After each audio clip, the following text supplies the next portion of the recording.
Hello and welcome to News Central Television. I am Likon Onobanjo. The headlines at this hour. Nigeria Supreme Court affirms Rivers, Sokoto, Taraba governors' election victories. Human Rights Watch alleges Burkina Faso military drone strikes killed 60 civilians. Zimbabwe's opposition leader, Chamisa, quits CCC 2 years after its formation. Details to come your way shortly.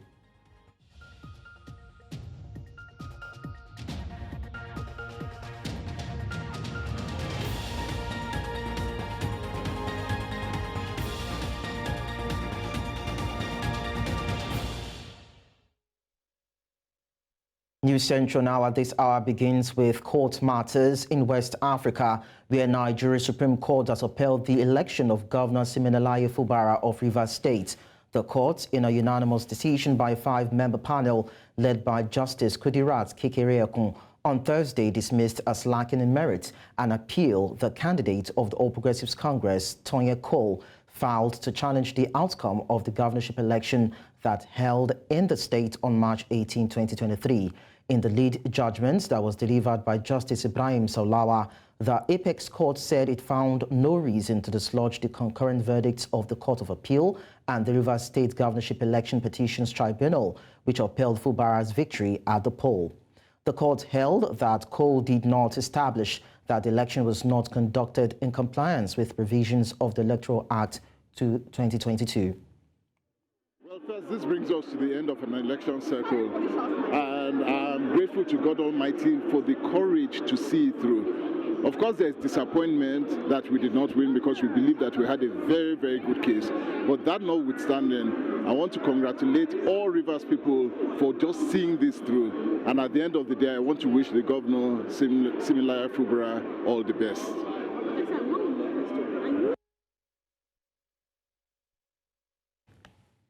In a related development, the Supreme Court has affirmed the election of Ahmed Aliyu of Sokoto State as governor. Reading the lead judgment, Justice Tijani Abubakar dismissed the appeal by the People's Democratic Party and its governorship candidate, Saidu Umar, agreeing with the reasoning of the courts. Similarly, the Supreme Court has upheld the election of Abdul Kefas as Taraba State governor. Reading the lead judgment, Justice Lawal Garba dismissed the appeal by the New Nigeria People's Party and its governorship candidate, Yahaya Sani, for filing an incomplete record of appeal.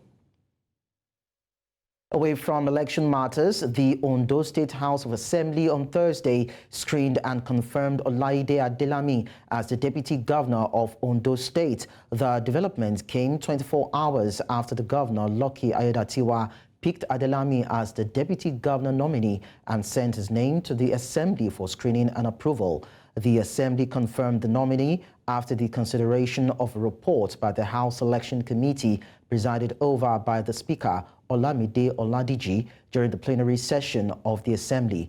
The House had earlier conducted a screening exercise for the nominee at the Assembly complex before the plenary. In its response, Adelami appreciated Governor Ayedatiwa for nominating him, promising not to betray the confidence reposed in him.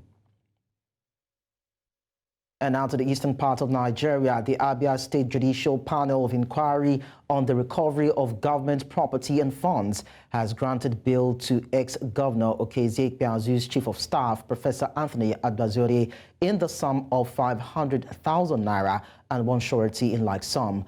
Adbazore was invited by the panel a few weeks ago to account for the government vehicles he used as Chief of Staff. News Central's Chinwe Ogele reports.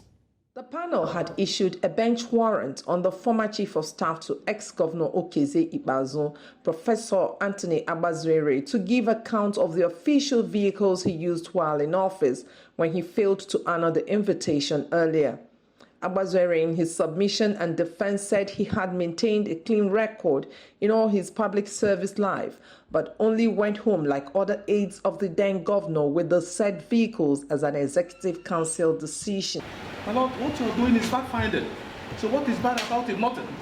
So, and that's why I came. I was only afraid at the first time. Chief Don Obani The former Deputy Chief of Staff to the former Deputy Governor also informed the panel that the said vehicle was involved in an accident, after which he sold it off. The chairman of the panel, Justice Florence Duro-Haigwe, said Abazwere is to produce a surety to swear an affidavit of means and must be a permanent secretary of grade level 17 in the civil service.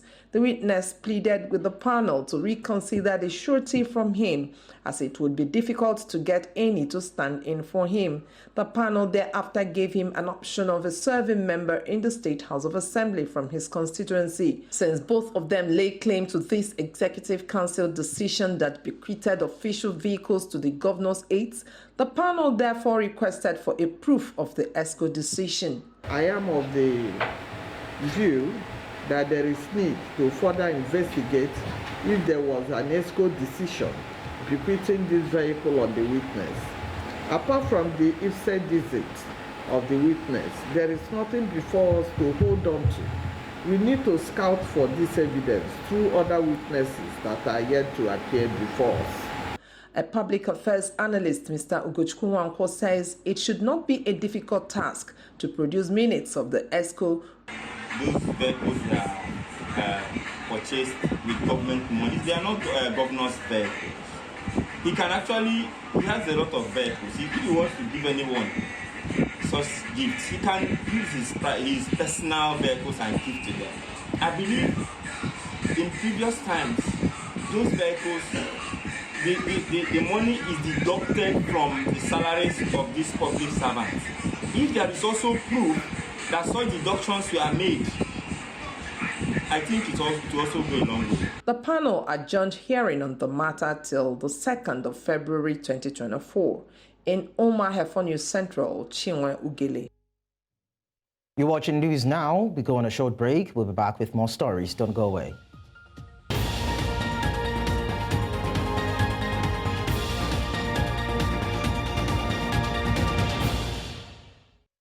Many thanks for being there. Now, the management of the Federal Teaching Hospital, Lokoja, says it is doing all it can to ensure the safety of doctors and patients at the hospital. The authorities of the hospital made this known after a medical doctor revealed how a group of men stormed the hospital on Tuesday over the death of a patient and attacked workers.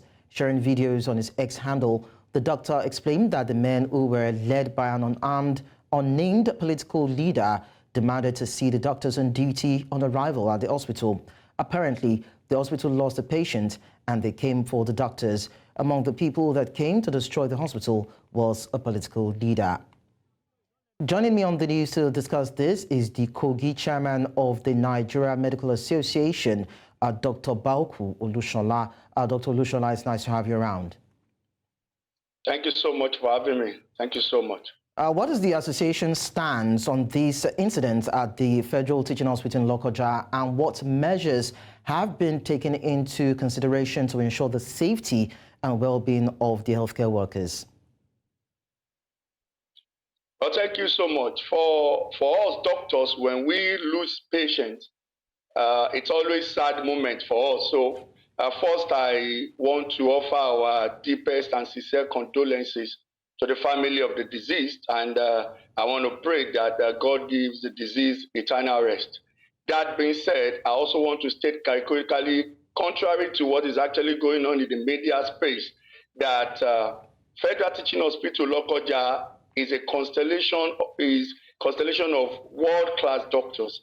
That hospital has produced doctors that has gone ahead to become the best in the whole of West Africa. It's what the hospital does every year that they go for exams. And so it is very, very evil for anybody to go out there and condemn the doctors or condemn their actions. Now, to speak to issues, I want to say categorically that doctors, our oath is to consecrate our life to the service to humanity, but not to give our life in service to humanity. And so therefore, if you come to the hospital and you feel that the way you are being treated or managed, you are not satisfied, then the next thing to do is to seek redress appropriately in line with the Constitution of the Federal Republic of Nigeria. There is no justification for jungle justice in the country. This is not a lawless nation. We are not in Banana Republic. And so the ugly incident that reared its head in Federal Teaching Hospital Lokoja, a center for excellence, is very distasteful and discerning. And worse is even being perpetrated by the keepers of the law, a legislative officer. And that is what is heartbreaking about the event. And so we're sad right now. The hospital is in real sadness. People are depressed that the people that are supposed to uphold the law are now the ones breaking it. Now, Doctor, so we're sad. That's Dr. Olusola, in light of the reported involvement of a political leader in the attack, what actions are now being taken to address any potential interference by political actors in the state when it comes to healthcare service delivery by medical practitioners?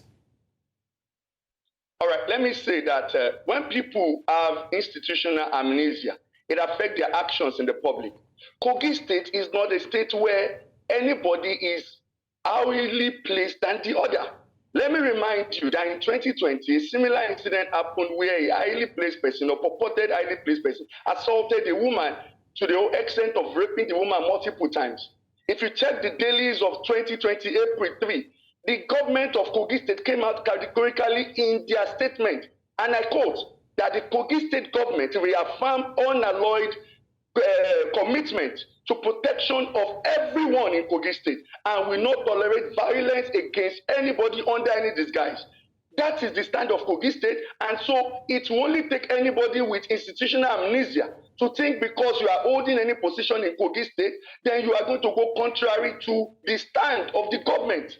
And that is what I think needs to be spoken to the minds and the mindset of everybody, no matter how highly placed you are. It is distasteful and a very disgusting sight that people that are supposed to uphold the law are caught in camera, struggling firearms with security officer, stoning doctors with phones. These people were caught on camera. The evidences are everywhere.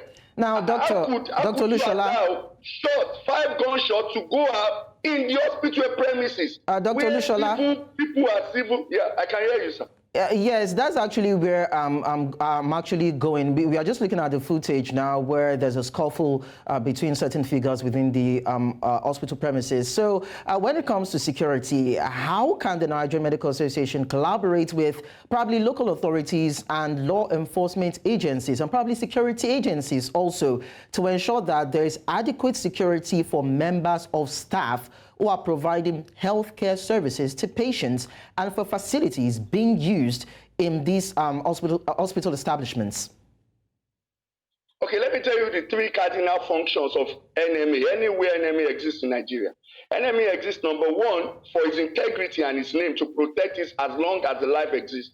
2, NMA exists for the welfare of its members. 3rd, which I want to say, NMA exists to protect the citizens where NMA exists. In the last 2 years, of course, NMA has been having fully backed program on corporate social responsibility. We've done free medical treatment over the years for the men of the civil defense, men of the Nigerian Army, men of the Nigerian Navy, commissioner for the police, all security agencies every year in Kogi State. We go there, we give them free medical training and free medical treatment. So the least we expect, actually, in line with the corporate social responsibility, is for the citizens and of course for the security agents to protect us. We are always at our duty post, minding our business, which is serving the humanity. And so we cannot be everywhere. So we expect that when we go all out to treat these people freely, to give our best, doctors even go to the extent of using their salary to pay medical bills of their patients. So how then do you justify these people that do this much in the face of Lassa fever epidemic, in the face of huge brain drain, in the face of massive shortage of manpower, in the face of doctors living in drones, the shores of this country? Some people decide to stay to continue to serve their fatherland, and what you can reward them with as a law enforcement, as a law keeper, a legislative officer, is to come to their duty post and assault them physically, mentally, and psychologically. It is inconceivable. It is disastrous.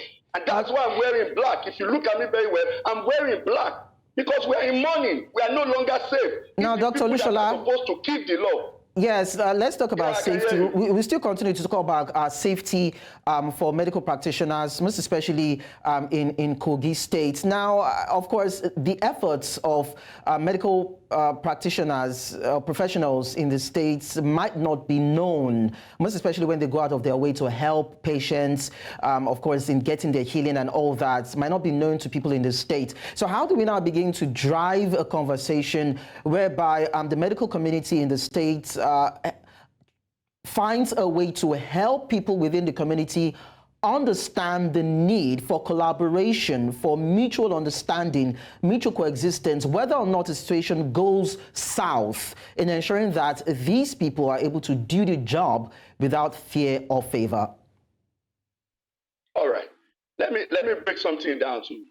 A few months ago, some of our men were in Kararo. We saw over 3,000 citizens of Kogi State. We let them know that you are not to pay any cover for this treatment we're giving you. But what we are doing is that we're showing you love and passion. And so you should do the same in protecting us.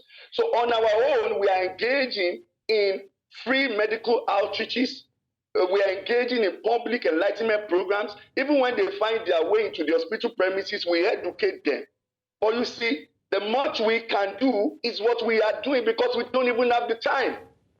We are all locked up in our offices from 7 in the morning, sometimes till the following day, and the job continues because that is our call. That is what we know how to do best. And that was why when the reportage was out, the person did not say doctors were not found at their duty post. The only thing was that doctors that were found at their duty post were to be killed. That is the problem. They've never told you they didn't find us at our duty post. So the best we can do is, out of the little time we have, we still go all out to educate the public, to treat them freely. We reach out to the security, we reach out to traditional rulers, we do all that across all the 36 states with FCT. That's the best we can do. But we are relying on the law keepers, the legislative arm, the executive arm, the judiciary, the media, the security operatives, the pastors, the traditional rulers, to help us do the job. When you go to church, pastors should be saddled with the responsibility of telling you, as far as you cannot bring a gun to the church and beat a pastor because he's praying for you and you have not conceived over the years, why should you go and kill a doctor because he's treating you and you didn't get well? As far as you cannot go to the army, the barrack, and start beating up a soldier because we're all essential workers, why should you come to the hospital and beat a doctor? As far as you cannot go to the police station and unleash mayhem on them because your purse was robbed, your house was robbed, why should you come here and say because you brought a patient with a GCS3 for crying out loud? Then you open fire everywhere. People were running helter-skelter. Patient on admission became worse. The situation became chaotic. And if you look at the building right behind you, that is our admin building where you can report anything you are not comfortable with. The Federal Teaching Hospital has a system where you can complain. There's a complaint desk. That's the building there. You can go in there and make your report. You can file your report. The police station, police headquarters is just 2 minutes drive from the hospital. You can go there and file your report. There are channels of communication. But when you turn yourself into the avenger and you begin to struggle guns with chief security officer, then bullets rain everywhere, people run helter-skelter. Our doctor had to scale fence. Then one has suffered blood chest trauma. I had to go and carry him myself to do a chest x-ray. This is heartbreaking. It's heartbreaking. And every blessed day, people post on your WhatsApp page of how they earn millions of naira outside the shores of this country, how they are living comfortably, how they are treated well with respect, how they are treated with regard overseas. But you are in your own country treated like an animal. Well, we understand. Give you this news. Yeah, Dr. Baoku Olusola, we understand how trying and challenging this would be for of course, your workers within that health institution. And we hope that something will be done drastically to put an end to issues like this. We understand how passionate you are also about the welfare and well-being of your staff, and we hope that something will be done in that regard. Thank you so much for sharing your thoughts with us. Please, sir, one last word, sir. Okay.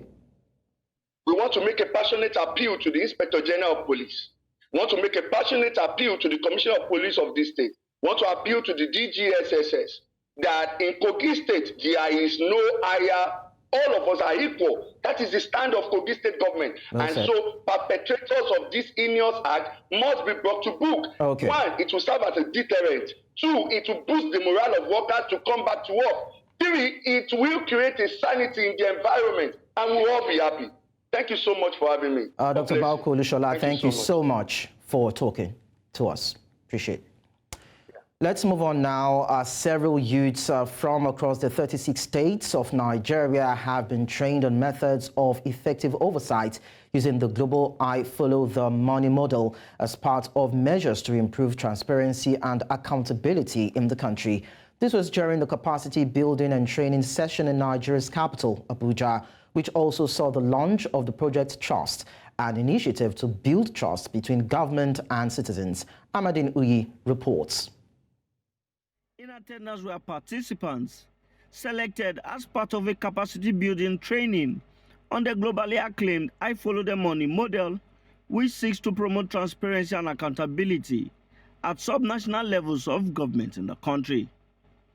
The training also saw the launch of the Project Trust, an initiative to improve trust between government and citizens. Today, Connected Development has brought representatives from the 6th geopolitical zone in Nigeria for a retreat to build their capacity for the next 2 days, because we're starting a new project called Project Trust. We believe that from the aftermath of the campaigns and elections, we must deepen trust in our society, because the most important ingredient of every democratic society is trust. The participants were called from across the 36 states of the Federation and aims to help the public build trust. This project would help to build back public trust, galvanize public interest in ensuring better service delivery across grassroots communities in Nigeria. So we've selected people from community-based organizations, civil society organizations, and faith-based organizations that would champion Project Trust across their states and across their region. The 6 states that we brought here today are representing different community of lives, different walks of life. Both the CDCs, media, all of them are present to see how they can build a community of practice that would ensure that citizens are part of governance processes. Some of the participants highlighted their key takeaways from the training. We learned that we must build a trust between the government and the citizens for them to be able to understand what this government is doing, to demand accountability, because where there is no trust between the government and citizen, there is no accountability and there is no transparency in the process. We've learned that it is good for the government to be inclusive and not to leave any part of the citizens behind. So, for us to ensure that everybody is included in our government, that public facilities are open for persons with disability. The project also aims at galvanizing civil society organizations and community-based organizations through the formation of a community of practice in the 6 states of Kwara, Anambra, Bayelsa, Jigawa, Yobe, and Osun. In Abuja for News Central, I am Amadine Uyi. Coming up on the news, UK to loan looted artifacts back to Ghana. We will bring you details of this and other stories when we return. Don't go away.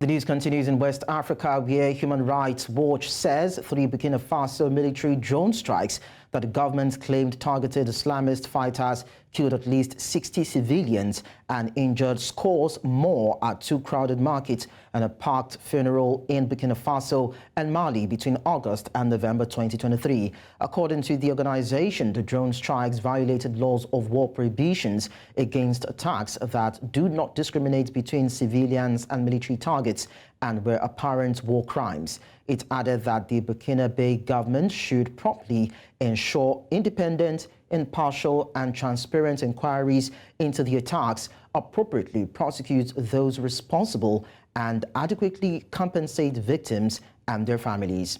Government-controlled media had reported that all 3 attacks killed Islamist fighters and made no reference to civilian casualties.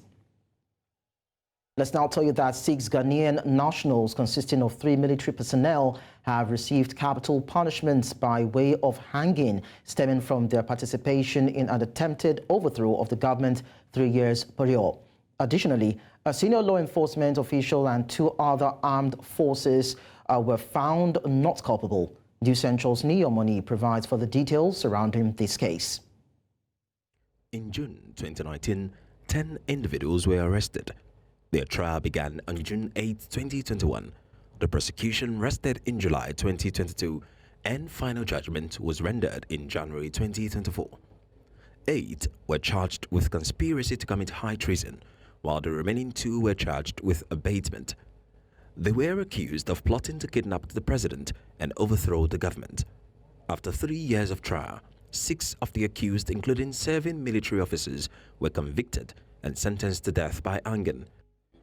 Senior police officer ACP Benjamin Agodza and 2 other accused individuals were acquitted, while 1 is deceased. How does it feel to be free after 5 years? Well, I've always been free within my heart. I've always been free because I knew how it was going to end. Because the state has no case to prove.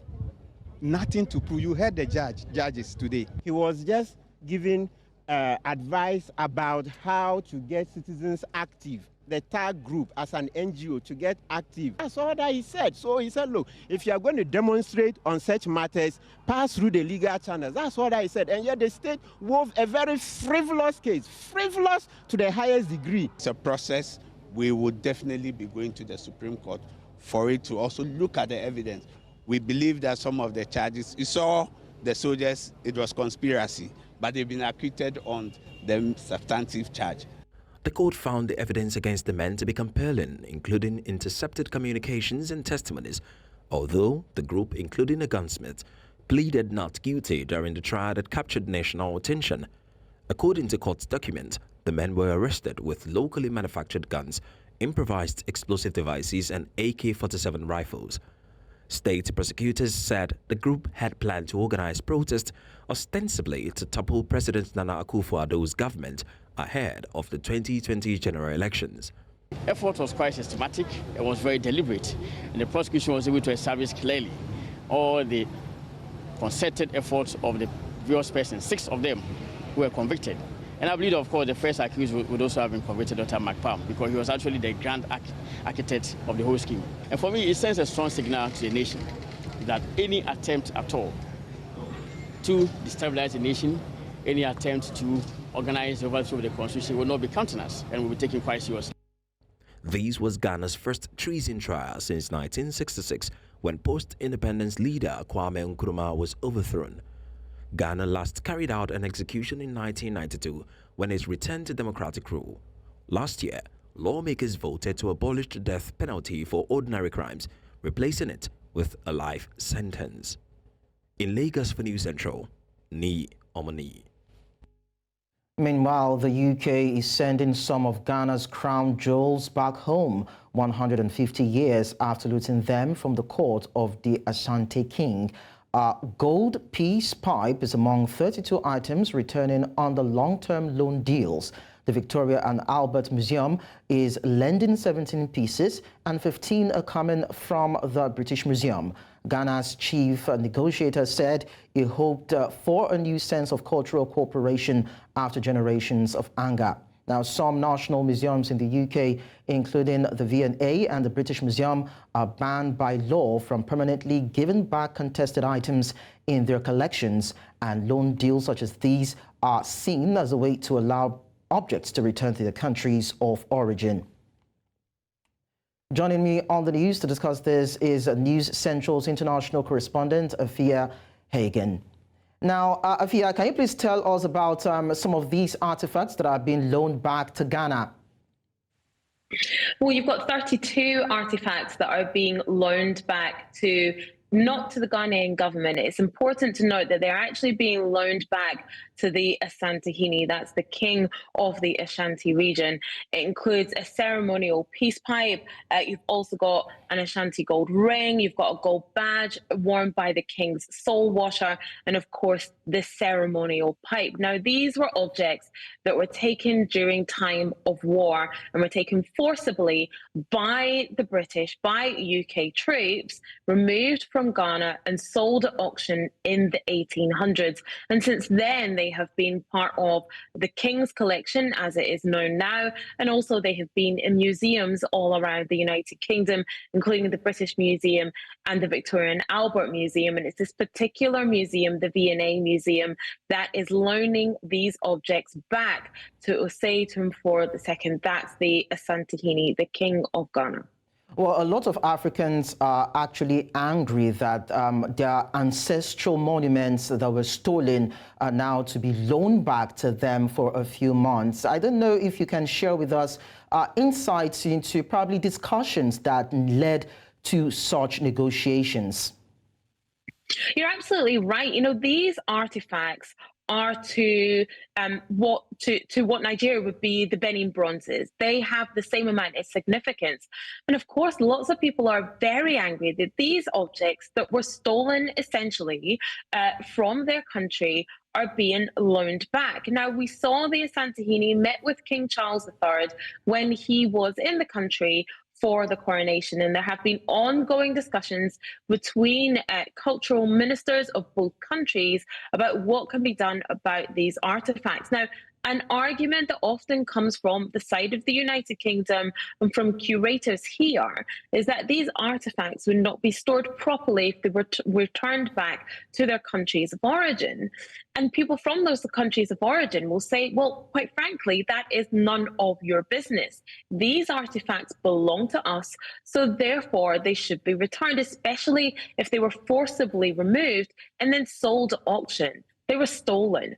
And so now we have a point where you have artifacts that belong to countries being loaned back to them so they can be put on display. And that has come about because of this archaic law that is in place that means that they cannot be given back. They can't be given back to the place that they came from because the United Kingdom has put laws in place to prevent that happening. Now, these 17 artifacts are very important, but there is so many more pieces in the archives of museums up and down the United Kingdom that actually aren't on display every day and that are kept, you know, in kind of the basements of these museums because the museums have so many things. So just these 17 pieces going back is kind of an achievement in a way, but there's so many other pieces not on display that are being kept. That of course, countries of origin, and that's not just Ghana, that's not just Nigeria. You have Greece and other countries around the world as well that want their artifacts back too.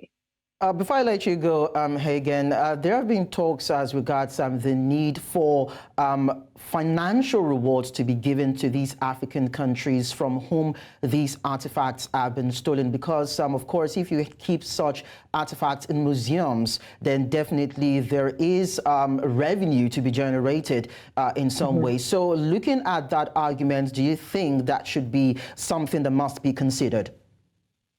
I think financial reward can be considered and should be considered, but I think actually what's more important is making sure that countries of origin, and Ghana in this case, can actually have back the pieces that belong to them, because it's not just about the financial loss, and that's the financial loss of being able to have them on display and for people paying to come and see them. It's also the cultural loss. These are culturally very, very important pieces to the Ashanti Kingdom, to the Asantehene. They are invaluable. They are Ghanaian crown jewels. So a financial reward is something, but I think it's also very, very pertinent. The United Kingdom government realize the damage that keeping cultural items that doesn't belong to you have. It's not just financial. It's about the ripping away the soul of someone's culture. So that also has to be recognized. So financial reward is something, but I think the key thing is this, is to make sure that artifacts can be returned so countries can reap the financial rewards, but also so they can have their items that are culturally very significant back where they belong.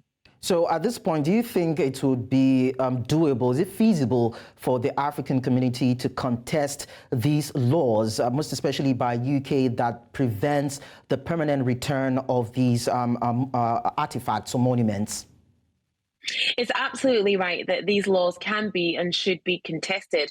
But the problem is, if you have a situation like now, where you do have countries accepting the loan back of a stolen item, it's almost like that they are co-signing it, that they are co-signing this law. And that's a very fine line that countries are having to tread, because on one hand, you do appreciate the ability to be able to have these artifacts back in their home country. But then if you accept the loan, are you now saying that you accept that the item belongs to the country, it belongs to the aggressor, it belongs to the person who stole it?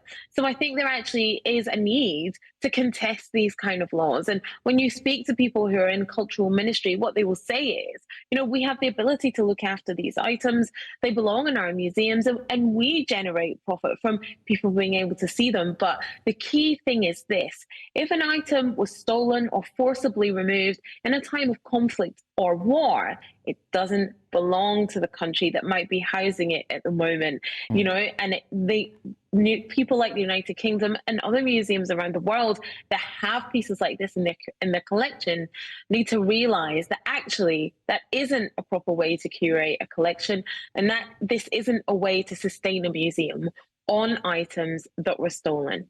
Afia Hagen, thank you so much for sharing your thoughts with us. Thank you. Away from that, Citizens Coalition for Change President Nelson Chamisa of Zimbabwe has announced that he has quit the CCC barely 2 years after its formation. In a 13-page statement, the politician cited the conduct of the 2023 elections, the delimitation reports, and of course electoral violation and violence, and the post-election recalls of elected CCC candidates, among others, as reasons for his leaving the CCC. Earlier this month, CCC National Deputy Spokesperson Gift Ostalo Siziwa sent social media into overdrive when he hinted that the Nelson Chamisa-led party is dumping the party name for a new one. It was reported that Chamisa has all but lost control of the party, as self-imposed interim Secretary-General Zengezo Shabangu has been wreaking havoc since October 2023. It recalled 15 members of parliament, 17 councillors and 9 senators, triggering the December 7 by-election.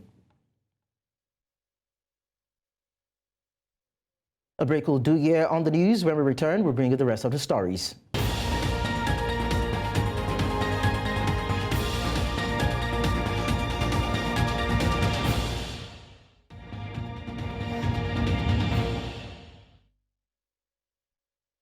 As Nigerians continue to grapple with the cost of living crisis, many households, businesses and individuals are becoming more creative in a bid to cushion the impact on their finances. For some small businesses, switching to LPG-powered generators has helped them reduce their running costs. News Central's Perpetua Fasami Peter spoke to a couple of these business owners and experts to find out how sustainable this alternative is. Subsidy undoubtedly has a pass-through effect on the prices of goods and services in Africa's largest economy. Due to this, households, individuals and businesses are beginning to cut costs or adopt measures to ensure that they reduce the impact on their wallets. Here, a cross-section of businesses have adopted the use of LPG-powered generators so they can reduce the impact of the high cost of premium motor spirit on their bottom line. Let's meet them. When I was using petrol, in a week I spent almost 18,000, but now it's 112.5 kg lasts me a week, and I buy it between 10,500 and 11,000. It consumes less, and the price was reasonable then, but now, as we all know, the price of gas has also gone up. But if you compare the repair, how often you have to repair compared to petrol, is far, far better. And fuel is 650 now. Gas is 1.2. So we go back to fuel. We use fuel like 2 days, gas 3 days. The enthusiasm that followed the initial switch to liquefied petroleum gas, LPG power generators may have waned with the rise in the cost of LPG per kilogram. However, analysts have some concerns. These cylinders should normally be the ones that have the safety valves that prevents overflow or sudden flow of gas to the generator itself. And then let's not forget that the cylinder must be a cylinder that is in good condition and is supposed to be certified every 5 years. When you change your systems, change your processes, you also do a new risk assessment. A new set of risk assessment within our workplace should be done. Safety is a major drawback for these analysts. Hence, they're asking for measures to ensure safety. So we also need SON to come into this picture. SON is a standard agency of Nigeria. Now, one thing we have to look out for is what are the installation kits we are bringing in? Who is bringing in this installation kit? I mean, what are the standards? I mean, what quality do they have? And this is where I think SON has a huge role to play. If we know that people are adopting this much right now, then we should just put checks and balances in place. We should encourage people to use it if that's what they want to use, but ensure that proper checks and balances are put in place in terms of the quality of the materials that they are using at every point in time. While switching to LPG generators offered initial relief for businesses struggling with rising fuel costs, the long-term sustainability of this solution remains uncertain. Balancing affordability with safety necessitates further due diligence and perhaps government intervention to ensure wider access to safe and cost-effective alternative energy sources. In Lagos, for News Central, I am Perpetua Fasami Peter.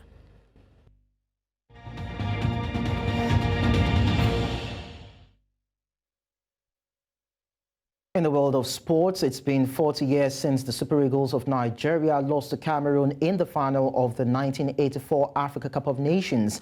Nigeria took the lead in that game in the 10th minute through the late Mudalawal, only for the indomitable Lions to respond with 3 goals of their own through Rain Njaya, Theophile Abega and Ernest Mbogwe to win their first African title.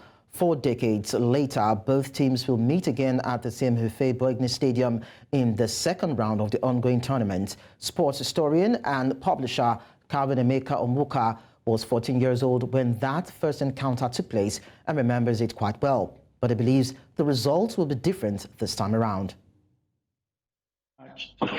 How much left me is part of the things that have left this card. Because going into that game, we were just bullied by the bigger, stronger, more experienced Cameroonian team. Abega, Audu Ibrahim, Roger Miller, Ernest Mbogwe, they were just too strong for us, and they won the game. They won the game comfortably, and I thought the officiating. That's all at this hour. But before we go, let's take another look at some of our top stories. Nigeria Supreme Court has affirmed Rivers, Sokoto, Taraba governors' election victories. Human Rights Watch has alleged that Burkina Faso military drone strikes have killed 60 civilians. Finally, we told you that Zimbabwe's opposition leader, Chamisa, has quit the CCC 2 years after its formation.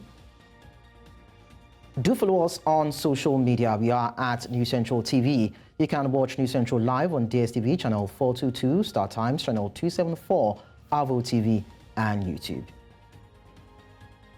Many thanks for watching. I am Lekon Onobanjo.